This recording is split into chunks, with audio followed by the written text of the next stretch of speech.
ANABELLE uwiduhaye. Yes.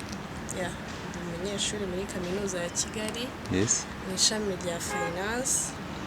Yeah, ndi umusportif usanzwe. Uri umusportifu tugusanze muri siporo, watubwira uburyo wabaye umusportif kwanda? Ibyo nabaye umusportif nisanze mu muryango w'abasportif cyane.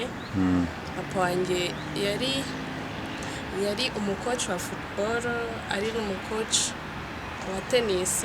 Yes. Cyarimwe.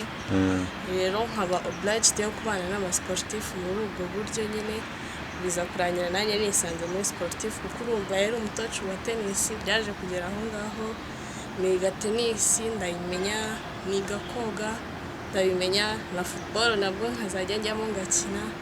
Yeah. None siporo bikumariye iki? Yeah, siporo ivuze byinshi cyane kuri njyewe kuko ni domaine njyamo nkisangamo, nkaba nabasha no kubona n'icyo ngicyo cyo kurya cyangwa icyo kwambara. ANABELLE arutubwiye ngo siporo ngo iguha icyo kurya, watubwira ni mu buhe buryo?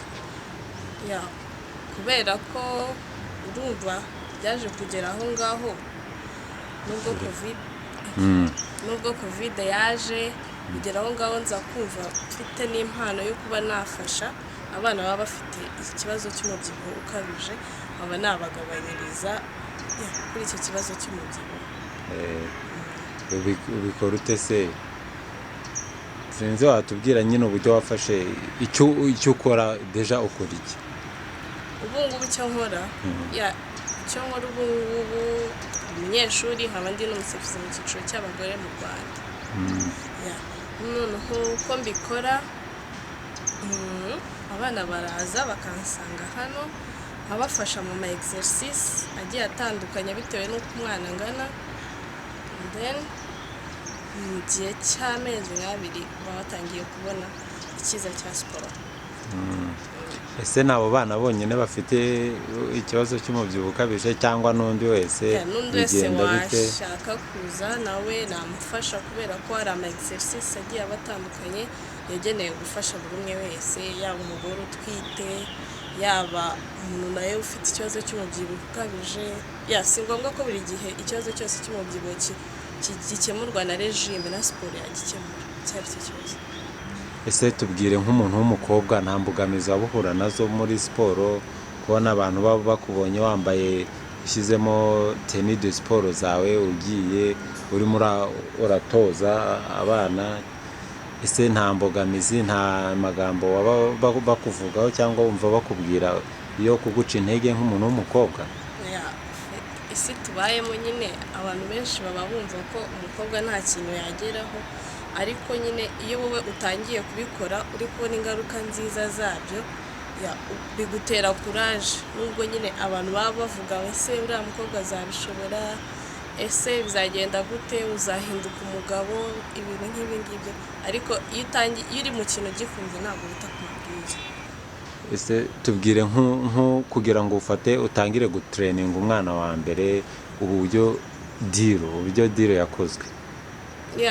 Deal uburyo yaje, igitekerezo cyaje, uburyo cyatangiye, ninde wakizanye, byagenze bite? Igitekerezo uburyo cyaje,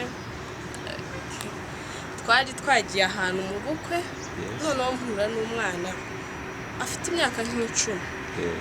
Noneho urabona kwa kundi mu bukwe baba bazanye imyenda yo kwambara, barimo barashaka nyine ko uwo mwana nawe ayambara, ariko icyo gitangaje umwana imyenda barayizanye arayambara ntiyamukwira, ahubwo itangira guturika. Noneho sinabitinda ako kanya ako kuko n'uwo mwana n'undi twari dusanzwe duturanye, nkabona ko icyo kibazo sitiyo kigihari.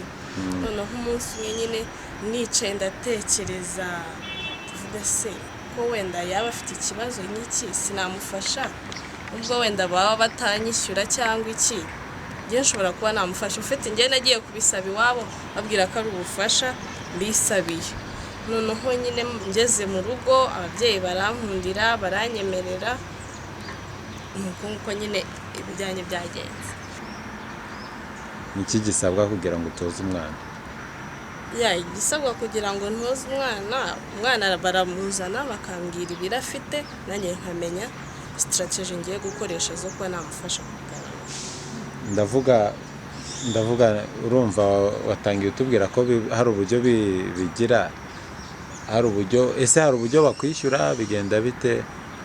Ya ni ka motivation kaba kari aho ngaho nyine. Iyo umubyeyi azanye umwana muravugana nta giciro kiriho kigize? Mvugana n'umubyeyi mukurikije iki? Tuvugana n'umubyeyi dukurikije wenda nuko umwana angana, niba hari n'ibindi bikoresho nshobora kuba ndi bukenere ntari mfite aba nabigura, cyangwa wenda akeneye amasaha menshi yo kumwitaho. Mfite mubarizwa hagana hehe umuntu kugira ngo ababone yakubona? Ubu ngubu nkorera Igikondo. Kukubona ni gute? Kumbona ukoresha telefone yanjye, noneho maybe no ku mbuga nkoranyambaga ariko si cyane, nitwa ANABELLE duhaye kuri Facebook. Urumva ari aho ngaho. Watanga nimero yawe cyangwa? Nimero yanjye ni 07 40 18 74. Sawa ANABELLE.